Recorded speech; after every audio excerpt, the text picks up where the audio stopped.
अच्छा जी। अब ये क्वेश्चन नंबर 2 है हमारे पास, नवंबर 2022, वेरिएंट 22। ठीक है। क्या कहता है, हमें इसको हम पढ़ते हैं। कहता है MC is a trader who maintains a full set of accounting records and prepare control account. लो, कंट्रोल अकाउंट का सवाल आ गया है। This is linked with control account. ठीक है जनाब। अच्छा जी, कंट्रोल अकाउंट बनाता है हर महीने। कह रहा है complete the table to name the book of prime entry which MC would use to obtain information when preparing control account. कह रहा है कंट्रोल अकाउंट बनाना है।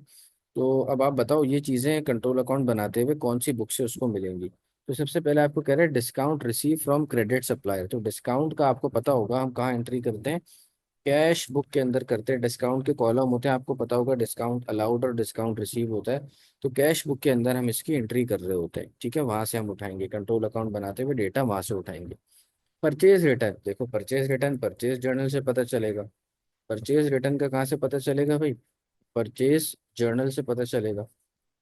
अच्छा, अगली बात आपको कह रहा है कॉन्ट्रा एंट्रीज। कॉन्ट्रा एंट्रीज, हाँ यार ये थोड़ा सा आपको मसला कर सकता है। कॉन्ट्रा एंट्रीज इसका आपको पता चलेगा जनरल जर्नल से। ये कॉन्ट्रा एंट्री की चीजें आपको भाई जनरल जर्नल से पता चलेंगी। ठीक है, ये क्या होता है आपस में एक दूसरे को, ये जब हम कॉन्ट्रा कर रहे होते हैं, कॉन्ट्रा क्या कर रहे होते हैं कि भाई आपको सामान लेना भी है और आपको देना भी है। ठीक है, तो ये क्या होता है, इस चीज की जो डेटा आपको मिलेगा वो मिलेगा जनरल जर्नल से। ठीक है भाई। अच्छा, इसी तरह आपके पास क्या, interest charge by credit supplier. Interest charge by credit supplier, interest जो चार्ज किया क्रेडिट सप्लायर ने, ये भी आपको यहीं से मिलेगा जनरल जर्नल से। जो चीज हमारी परचेज हो रही है, purchase, purchase return, sale, sale return, इस सब का डेटा आपको परचेज जर्नल और इन सारी चारों बुक से मिलेगा। Purchase journal, purchase return, sale journal, sale return से। इसी तरह जो कैश और बैंक से रिलेटेड चीजें हैं वो सारी कैश बुक से मिलेंगी। उसके अलावा जितनी चीजें हैं वो सब आपको जनरल जर्नल से मिलेगी, वो सब आपको जनरल जर्नल से मिलेंगी। ठीक है भाई। अच्छा, अगली बात आपसे कहता है explain how a Contra entry is treated in the ledger account. Contra entry ledger account में हम कैसे ट्रांसफर करते हैं। यार देखो, कॉन्ट्रा एंट्री का आपको बताया हुआ क्या होता है कि मिसाल के तौर पर मुस्तफ़ा और हमजा एक दूसरे से माल खरीद भी रहे हैं और बेच भी रहे हैं। तो मुस्तफ़ा के एंड से हम अकाउंटिंग कर रहे हैं। ठीक है, तो मुस्तफ़ा ने क्या किया हुआ है, अपना SLCA बनाया हुआ है। तो SLCA में वो रिकॉर्ड करता है जो चीज़ें ये बेचता है, और PLCA में ये वो चीज़ें रिकॉर्ड करता है जो ये खरीदता है। ठीक है, तो PLC में जब ये खरीदता रहेगा तो बैलेंस बढ़ता रहेगा, इस तरफ आता रहेगा, परचेजेस परचेजेस। इसी तरह SLCA में क्या होगा, जब ये बेचता रहेगा तो बैलेंस बढ़ता रहेगा, इस तरफ आता रहेगा, सेल सेल इस तरह। तो जब ये क्या करते हैं हम इसमें, पहले भी हमने क्लास में डिस्कस किया था, हम ये करते हैं कि इसमें हम सेट ऑफ कर देते हैं। मिसाल के तौर पर मुस्तफ़ा को हमजा को देने थे 2,000 रुपये, और हमजा को मुस्तफ़ा को देने थे 1,800। ठीक है, तो अब ये कह लेंगे ये मुस्तफ़ा ने पेमेंट करनी है, ये हमजा ने पेमेंट करनी है। अब हम कहेंगे यार इसको सेट ऑफ कर लो, तो 200 मुस्तफ़ा दे देगा हमजा को, मुस्तफ़ा 200 दे देगा हमजा को। तो अब ये बजाय कि मुस्तफ़ा 2,000 दे फिर हमजा उसमें से 1,800 निकाल के दे, तो ये काम कर लो। तो इसमें क्या होता है, जब हम सेट ऑफ करते हैं तो बैलेंसेस कम हो रहे होते हैं एक दूसरे के। तो जब SLC का बैलेंस कम होगा तो क्रेडिट साइड पे एंट्री होगी, और PLC का बैलेंस कम होगा तो डेबिट साइड पे एंट्री होगी। जब बैलेंसेस कम हो रहे होते हैं तो कॉन्ट्रा एंट्री इस जगह होती है, तो इसको हम कहते हैं कॉन्ट्रा सेट ऑफ। ठीक है, कॉन्ट्रा सेट ऑफ। तो ये आपसे पूछ रहे explain how contra entry is treated in the ledger account, में कॉन्ट्रा एंट्री को कैसे रिकॉर्ड करते हैं। तो उसमें हम लिख सकते हैं कि इन दिस क्या होता है, in the ledger account, explain how contra entry is treated in the ledger account. तो हम क्या करते हैं, a balance on a purchase ledger, a balance on a purchase ledger account is transferred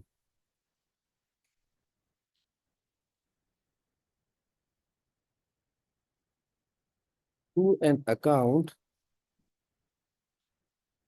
to an account for the same business, for the same business in the sales ledger, for the same business in the sales ledger। ठीक है, ये काम हम करते हैं। आगे उसको बता देंगे कि क्या होता है। परचेज लेजर को हमने पीएलसीए को क्या किया, डेबिट किया, और एसएलसीए को क्रेडिट किया। तो हम ये कह सकते हैं कि परचेज में शॉर्ट में लिख रहा हूँ, purchase ledger account is debited and sales ledger account is credited. ये हमने ऊपर करके भी दिखा दिया, और ये बात भी समझ ली क्यों कम हो रहा है, क्योंकि उनके बैलेंसेस कम हो रहे हैं आपके पास। जब बैलेंसेस कम हो रहे हैं, रिसीवेबल को जब माल बेचेंगे, सेल होती जाएगी तो बैलेंस बढ़ता जाएगा, जब सेटलमेंट करेंगे तो कम हो जाएगा, और जब माल बेचेंगे तो सेल्स होगी क्रेडिट और एसएलसी का अकाउंट डेबिट होता रहेगा। उसी तरह जब परचेज करूंगा तो परचेज हमेशा होती है डेबिट, और पीएलसी क्रेडिट होता जाएगा, क्योंकि मेरा पेएबल बढ़ता, लाइबिलिटी बढ़ती चली जाएगी, उसको क्रेडिट में करता जाऊंगा। लेकिन जब सेटलमेंट करूंगा तो लाइबिलिटी कम होगी तो डेबिट करूंगा। इसी तरह एस एल सी ए में जब मैं माल बेच रहा हूँ तो मेरा करंट एसेट बढ़ता जा रहा है, क्योंकि मेरा रिसीवेबल बढ़ रहा है। तो जब सेटलमेंट करूंगा तो रिसीवेबल कम हो जाएगा, तो उसको कम कर दूंगा, क्रेडिट एंट्री करूंगा। ठीक है भाई, आगे सवाल पढ़ते हैं और फिर उसको सॉल्व करते हैं। कहता है MC has provided the following information for the month of July 2022। On 1 जुलाई 2022 कह रहा है परचेज लेजर कंट्रोल अकाउंट का आपके पास क्रेडिट बैलेंस आ गया 21,400, और purchase ledger control account debit balance आया हुआ है आपके पास। आपके पास क्या है, purchase ledger control account debit balance आपके पास आया हुआ है 130 का। ठीक है, परचेज लेजर कंट्रोल अकाउंट का डेबिट बैलेंस। अब मैंने आपको बताया हुआ है कि बार दफा दोनों जगह पे बैलेंसेस आ रहे होते हैं। अब हम पीएलसीए बनाएंगे तो पीएलसीए में दोनों जगह बैलेंस आ रहे हैं, क्रेडिट बैलेंस है तो इस तरफ आ जाएगा 21,400, और डेबिट बैलेंस इस तरफ आ जाएगा 130। ऐसा क्यों होता है, क्योंकि देखो वैसे तो हमें पेमेंट करना होती है तो इसी तरह बैलेंस आना चाहिए, इसी तरह बैलेंस आना चाहिए, क्योंकि हमारी लाइबिलिटी है, ट्रेड पेबल है। लेकिन बाज औक़ात इस जगह भी बैलेंस आ रहा होता है, उसकी वजह ये होती है कि हमने या तो एडवांस में पेमेंट कर दी होती है, एडवांस पेमेंट होती है, या हमने ओवर पेमेंट कर दी होती है। ठीक है, ये हम या हमने रिटर्न किया होता है, अभी पेमेंट हमें नहीं मिली होती, हमने रिटर्न किया हुआ है और हमें पेमेंट बाद में मिली, तो ये चीज़ें हमारे पास होती है बहरहाल। फिर ये टोटल ऑफ द मंथ बता रहा है और आपको सारी डेटा दे रहा है, उसके बाद आपको कह रहा है कि भाई आपको क्या करना है, परचेज लेजर कंट्रोल अकाउंट बनाना है, पीएलसी। ठीक है, तो बड़ा अच्छा सवाल होता है ये, वैसे कई दफ़ा इसकी प्रैक्टिस कर भी चुके हैं, तो इंशाल्लाह इसको चलो हम करते हैं, जल्दी जल्दी ज़रा इसको करते हैं। सवाल उधर से देखते रहेंगे और यहाँ पे हम करते जाएंगे। सबसे पहले तो हमें ये बात पता चल गई थी कि हम यहाँ पे ईयर देख लेते हैं, 1 जुलाई 2022 है, तो मैं यहाँ 2022 लिख लेता हूँ, इधर भी 2022, और जुलाई 1, इधर भी बैलेंस बीडी आ जाएगा, और दूसरी जगह भी बैलेंस बीडी आ जाएगा। देखो बैलेंस हमें पूरा लिखना होता है एग्जाम में। ठीक है, अच्छा जनाब, इस तरफ हमने यहाँ बात की थी 21,400 आ रहा था, और दूसरी तरफ हमारे पास 130 आ रहा था, ये बात हमने कर ली। अब आ जाओ आगे।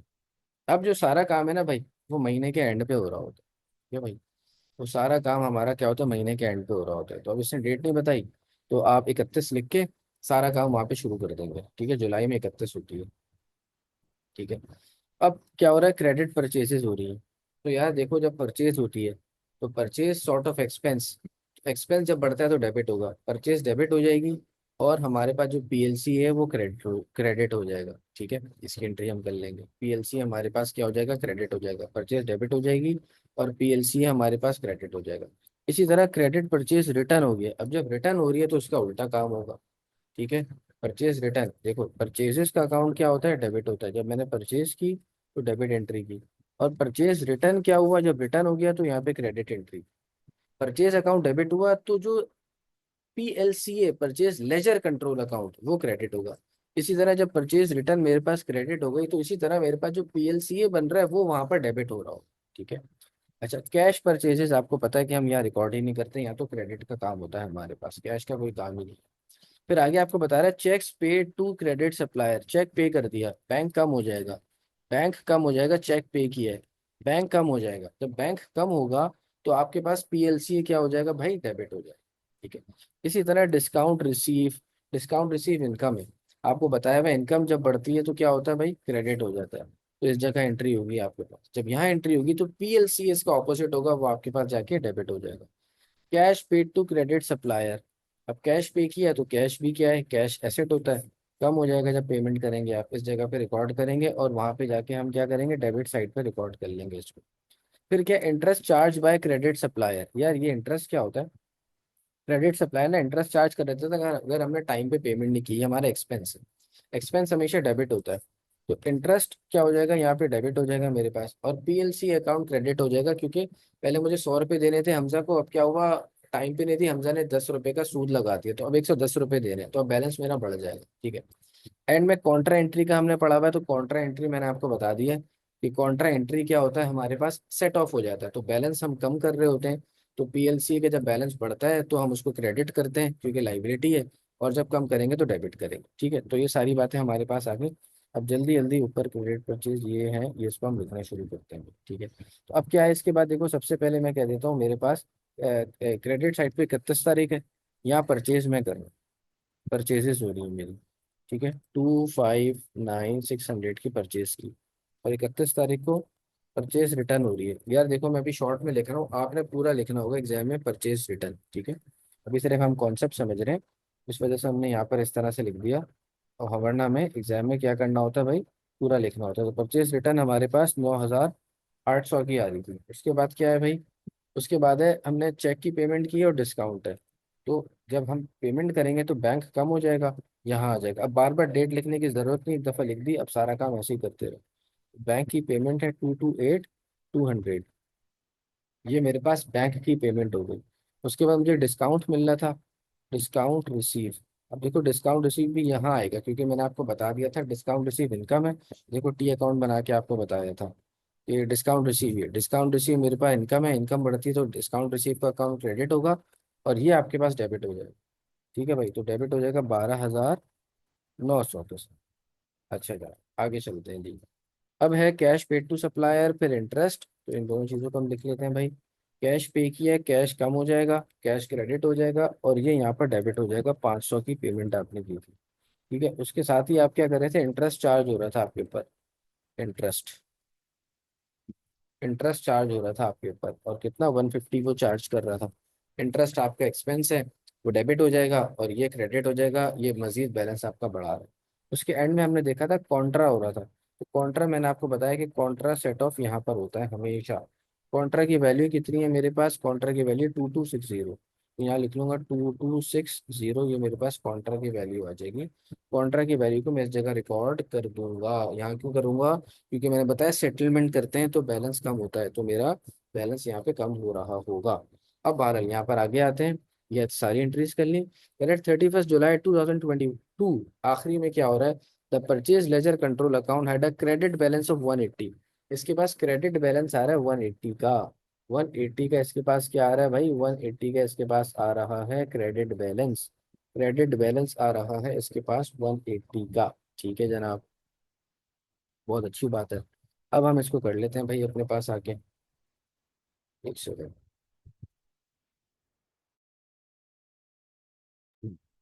अच्छा जनाब, तो इसके पास ये आ रहा है आपका, आखिरी तारीख को इसने बताया कि आपके पास कितना बैलेंस आ रहा था, क्रेडिट बैलेंस था, हैड अ क्रेडिट बैलेंस, और बता भी रहा है बैलेंस सीडी, ये बैलेंस सीडी है आपका। ठीक है, तो आपको क्लियरली स्टेट कर रहा है कि ये आपका बैलेंस सीडी है, बल्कि बीडी नहीं है, तो हम सीडी की जगह लिख देंगे 180।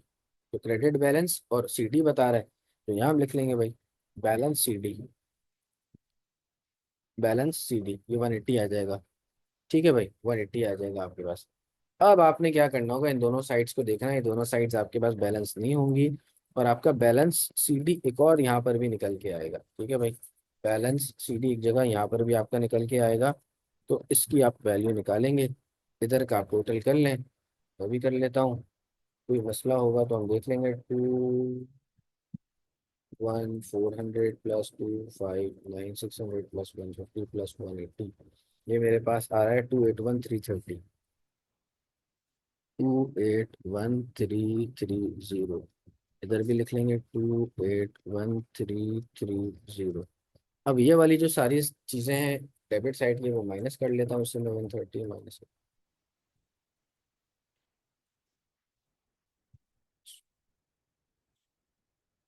ठीक है जनाब, तो ये मेरे पास आंसर निकल के आ गया 27540, ये मेरे पास आंसर निकल के आ गया। अब मैं क्या करूँगा, अगस्त जब भी सीडी करो, मैंने आपको बताया कि बीडी लाजमी करो, अगस्त 1 में जाओ, इधर भी आप जाओगे अगस्त 1 में, यहाँ होगा बैलेंस बी डी आपके पास। सिमिलरली यहाँ होगा बैलेंस बी डी। बार बार बता रहा हूँ क्योंकि एग्जाम में पूरा आपको लिखना होता है balance B D C D, ठीक है। सी डी तो ऐसे ही लिखेंगे, मतलब बैलेंस पूरा लिखना होता है। 27, 540, और ये आपके पास आ जाएगा 180। ये डबल लाइन लगा दूंगा, यहाँ पर ये कहानी क्लोज हो गई। ठीक है, तो ये 9 मार्क का सवाल था, आसान सा था, इसको हमने यहाँ पे कर लिया। अच्छा जनाब, अब आगे आपको क्या बात बता रहा है, आगे कह रहा है कि currently MC purchase all goods from a local supplier, local supplier से माल खरीद रहे हैं। He has been offered a monthly price reduction of 2000। अच्छा, 2000 से प्राइस गिर जाएगी if he changes to an annual contract, annual contract कर ले purchasing all goods from a new overseas supplier. ओहो, ओवरसीज सप्लायर से माल ले ले तो उसको 2000 की जो है ना कम पेमेंट करना पड़ेगी। ठीक है, अब आपसे कह रहे हैं एडवाइस करें whether he should change to a new supplier overseas और नॉट, यानी कि आपको बताना है जस्टिफाई और आंसर। तो अब आपको बताना है कि भाई ओवरसीज ये जाएगा तो उसको क्या दो फायदे हैं और दो नुकसान, आप साथ साथ बता देंगे। तो भाई फायदा क्या है, इसकी जो कॉस्ट है, कॉस्ट ऑफ गुड्स, वो फॉल हो जाएगी, जिससे उसका क्या होगा, ग्रॉस प्रॉफिट ये बढ़ जाएगा। ये इसको फायदा है। ठीक है भाई, लेकिन आपको पता नहीं है कि भाई जो सप्लायर है वो रिलायबल है कि नहीं है। ठीक है, there is no guarantee, no guarantee about the reliability of overseas supplier, overseas supplier, कोई गारंटी नहीं ओवरसीज सप्लायर के बारे में आपको। ठीक है भाई। अच्छा जी, और क्या हम कर सकते हैं भाई, और मसला क्या आ सकता है कि लैंग्वेज प्रॉब्लम्स आ सकता है। ओवरसीज से डील करना है तो लैंग्वेज प्रॉब्लम्स आपके पास आ सकते हैं, जिससे आपको कम्युनिकेशन में मुश्किल हो, प्रॉपर आप सही तरह से कम्युनिकेट ना कर पाए, ऑर्डर आपके सही आपको ना पहुंच पाए, आपने जितना बोला तो उतना आपको नहीं मिला, कुछ और चीज़ मिल गई, ये चीज़ हो गई आपके पास। ठीक है जी। अच्छा जी, ये बात हो गई, एडवाइस करना है। अच्छा, और हम क्या बता सकते हैं भाई, और क्या फ़ायदा होगा, मंथली प्राइस ऑफ। अच्छा जी, ये बात हो गई आपके पास, कॉस्ट ऑफ गुड भी हमने बता दिया, नो गारंटी भी बता दिया कि भाई ये नहीं है। अच्छा जी, और यार मसला ये भी हो सकता है, उसको आप कह लो कि डिलीवरी प्रॉब्लम्स हो सकते हैं, कितनी दूर से आ रहा है, क्या है, माल टाइम पे पहुंचा नहीं पहुंचा, ये मसला आपके पास हो गया। ठीक है। अच्छा जनाब, अच्छा इसने यहाँ पर आपको स्टेट नहीं किया हुआ कि उसको दो एडवांटेज या दो डिसएडवांटेज लिखने हैं, तो ज़रूरी नहीं कि आप दो दो लिखें, मतलब आप एडवांटेज भी लिख सकते हैं और डिसएडवांटेज भी लिख सकते हैं, लेकिन नंबर एक वो फिक्स नहीं है कि कितना कितना लिखना। ठीक है, फिलहाल अभी हमने ये लिख लिया, अब हमने डिसाइड करना है, तो हम ये कह देते हैं कि भाई, अब देखो ज़्यादातर हमने डिसएडवांटेज ही लिखे हुए हैं, तो इसको हम रिकमेंड ये कर लेते हैं कि ये जो भी है बिजनेस, क्या नाम है, MC should not choose, MC should not choose overseas supplier. इसको ओवरसीज सप्लायर को चूज नहीं करना चाहिए, क्योंकि भाई देखो एक्सचेंज रेट फ्लक्चुएशंस भी आ सकती है, because there might be exchange rate fluctuations which may make it difficult to set prices, prices वगैरह सेट करने में भी इसको मुश्किल हो सकती है। ठीक है, ये मसला है। बाकी कोटा वोटा लगा हुआ है, अगर टैरिफ है तो वो एक अलग बात है, वो एक और मसाइल है। बहरहाल ये हमने यहाँ पे कर लिया, ये क्वेश्चन खत्म हो गया। इसमें कोई कंफ्यूजन है तो बताएं, क्लियर है सारा, क्लियर है तो भाई ओके लिख दें ताकि पता चल जाए, और फिर हम आगे देखें। ठीक है।